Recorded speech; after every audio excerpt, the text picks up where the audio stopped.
Easter time in St. George's Cathedral in Cape Town, South Africa. Easter, the festival when Christians mourn the crucifixion of Christ and rejoice at his resurrection. But this is no normal congregation. Day after day, there's a solid nucleus of the same people, black squatters engaged in a sit-in and hunger strike. Their demand is simple, the right to live and work in Cape Town as families.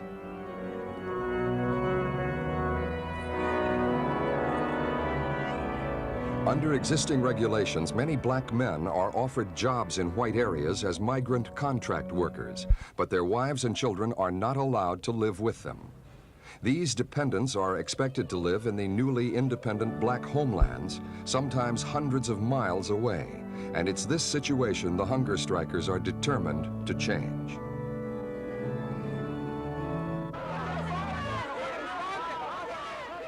In the past, the South African police have been equally determined.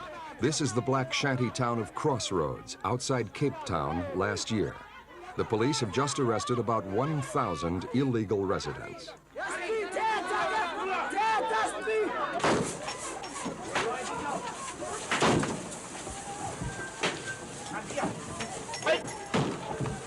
The raid on Crossroads in July 1981 proved to be the beginning of a new Get Tough policy against people whose work and residency papers are not in order.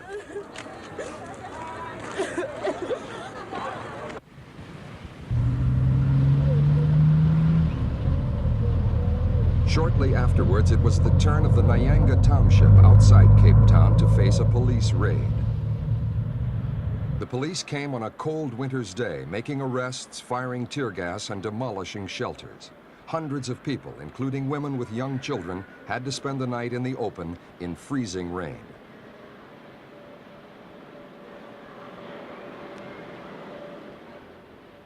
Many men only work casually and have no proper papers, but there are others who do have steady jobs and the right to live in the city. But this right does not extend to their wives and children. In this raid, more than 1,000 squatters were arrested and taken forcibly by train and bus to the Transkei, far away on the east coast. In some cases, children were separated from their mothers.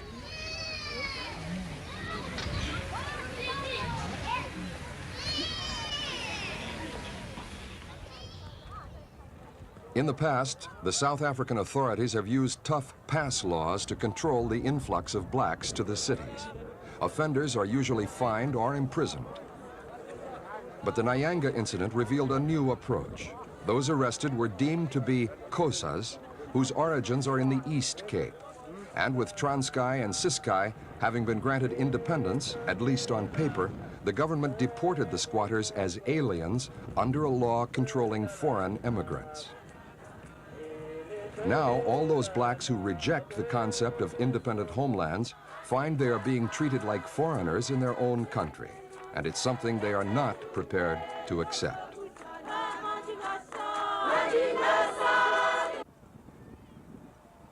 The homeless find that they are not entirely without friends. Many churches have allowed squatters to live in their grounds, and welfare workers and the Red Cross do all they can to help.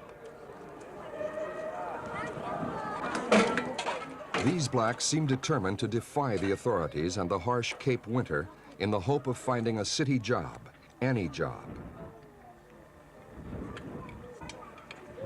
The government says there are too many blacks chasing too few jobs, but there still is plenty of work to be found in the informal sector, on farms, in shops, gardening, or digging ditches.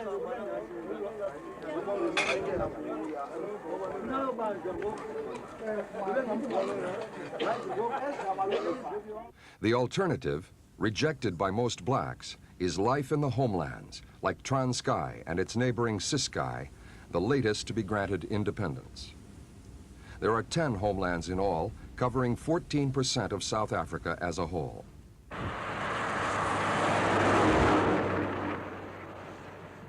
This is Transkei, the first tribal area to get independence back in October 1976. And these are typical homes. In all, South Africa, including the homelands, has 19 million blacks, compared with 4.3 million whites and just over 3 million Asians and mixed-race people. Less than half of the blacks live in the homelands, and it's an unbalanced population here. Nearly all the able-bodied men have gone.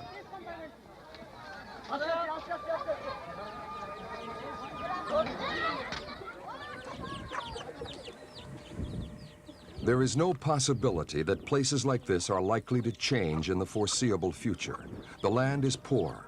There is very little business or industry. Conditions can only get worse as more and more people are sent here from white South Africa.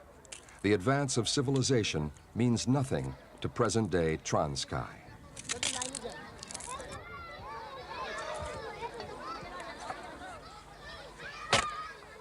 In the face of such conditions, the men still migrate to South Africa's cities in search of work. The effects on families can be disastrous. Many men just disappear into townships or squatter camps and never come back.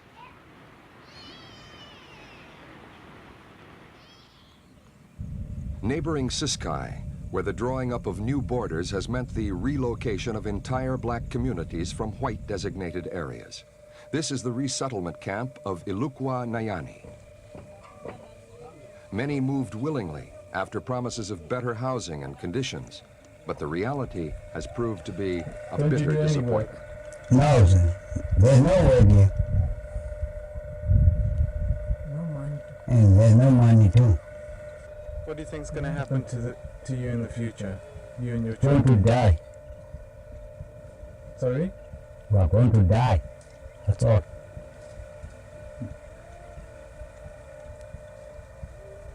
We are still dying.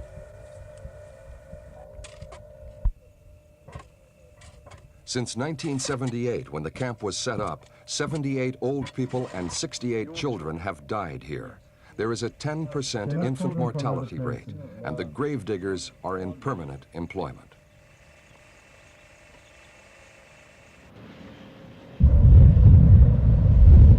In complete contrast to the desolate homelands, the tall buildings and busy streets of Cape Town and the promise of jobs.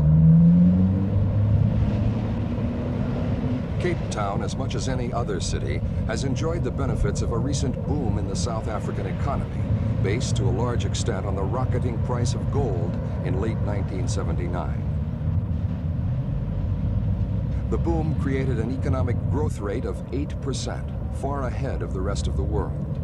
But the gold price has now dropped to less than $400 an ounce after its astonishing peak of $850. The government has announced several belt-tightening measures, and a growth rate of only between 2 and 3% is being forecast for 1982.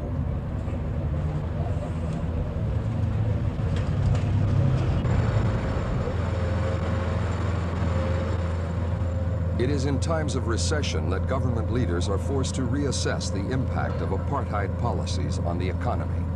Traditionally, black South Africans have provided a big pool of cheap but unskilled labor, which fitted in well with the principles of apartheid.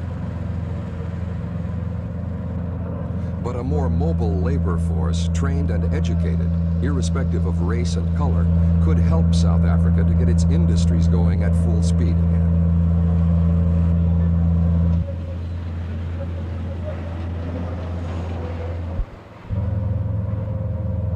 In April 1980, the government relaxed the race and labor laws by ending the ban on skilled black building workers being employed in white areas. Previously, they could only work in the black townships or in the homelands at their trade. And a year later, all black unions were allowed to organize themselves. These are signs that the government has accepted the principle of black advancement and has recognized that the interests of all races are tied together, at least as far as the economy is concerned. And so black workers with regular jobs who have joined a union have less to worry about. They are the lucky ones.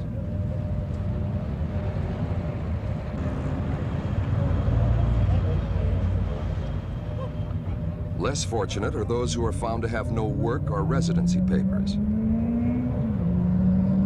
They face a fine or prison, even deportation.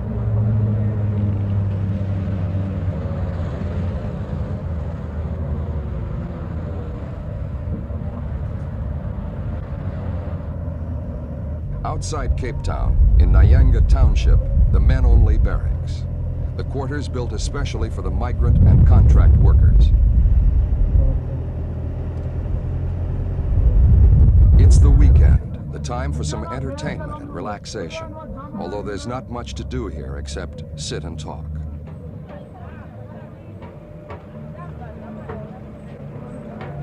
The place is not much to look at, but it's acceptable to the migrant workers. The rents are low, and they're safe from police harassment.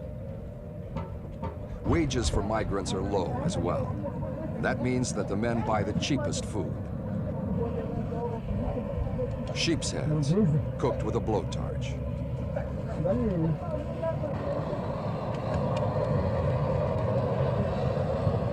This is the kind of life that so many blacks find preferable to living in their designated homelands. And their position is far better than that of the illegal squatters. Living in bachelor quarters means no women allowed. The men usually live 3 to a room measuring 12 feet by 12 feet. There is no electricity or internal plumbing.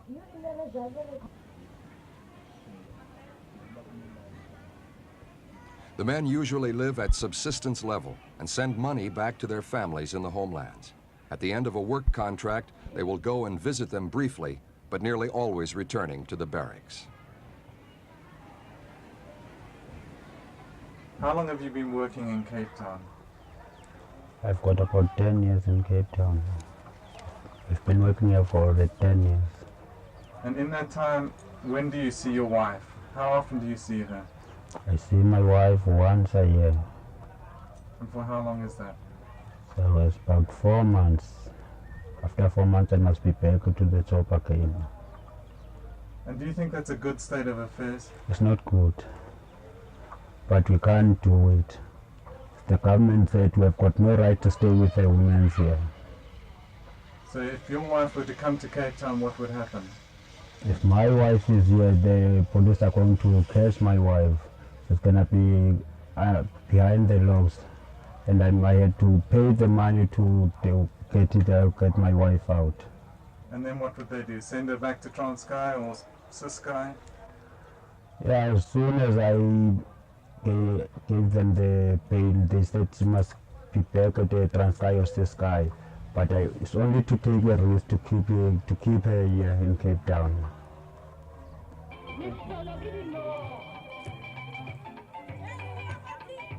The only entertainment is what the men can create themselves. For most of the year, they have to learn to live without their own womenfolk and dance away the blues.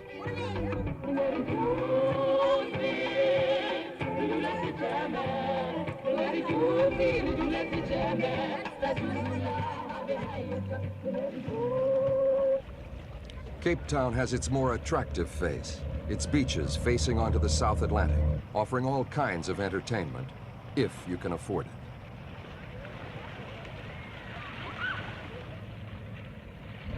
It also helps if you're white. This beach, like many others, is for whites only. It's one of the areas where the old apartheid rules still hold good.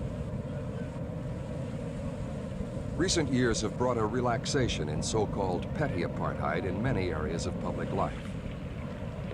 But the city council has been putting the whites-only signs back up to avoid friction and unpleasantness, they say, following requests by the police.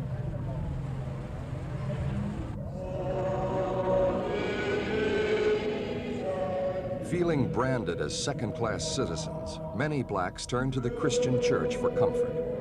And the displaced Nyanga squatters chose Cape Town's biggest church, St. George's Cathedral, as the place for their desperate protest.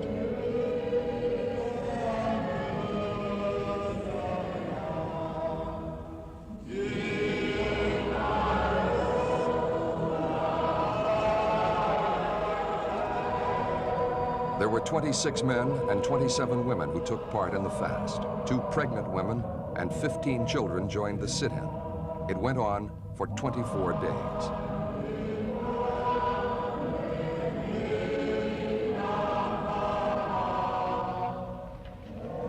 Finally, the government responded, although neither side could claim victory. The protest was called off after an undertaking by the minister in charge of African Affairs, Dr. Piet Koornhof, to examine the cases of the protesters. But he would give no assurance that they would be allowed to stay in Cape Town.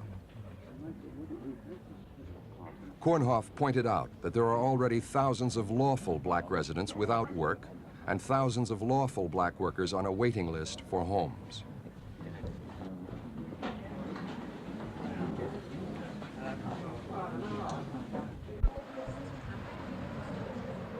The protesters decided there was some hope for them in the way things were going, and they met in a church hall to draw up their individual appeals to stay on as family units.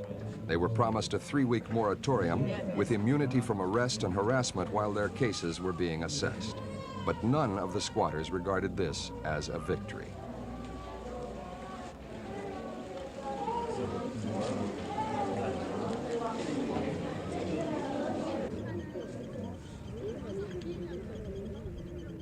Hundreds of squatters are being interviewed by officials to establish their status and their rights.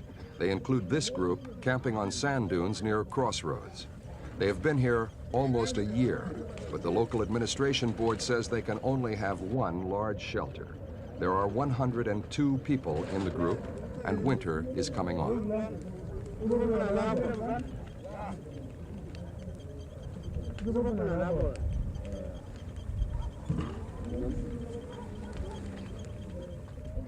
One political explanation of the government's hard line against the squatters could be its wish to placate the right wing. White supremacists would like to see even more black homelands, giving all black South Africans the legal status of foreigners in the Republic.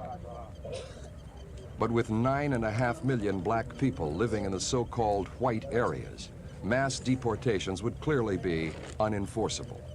The repatriation of small groups of squatters has been tried, but many filter back to the big cities. The squatters, like South Africa's wider race problems, will simply not go away.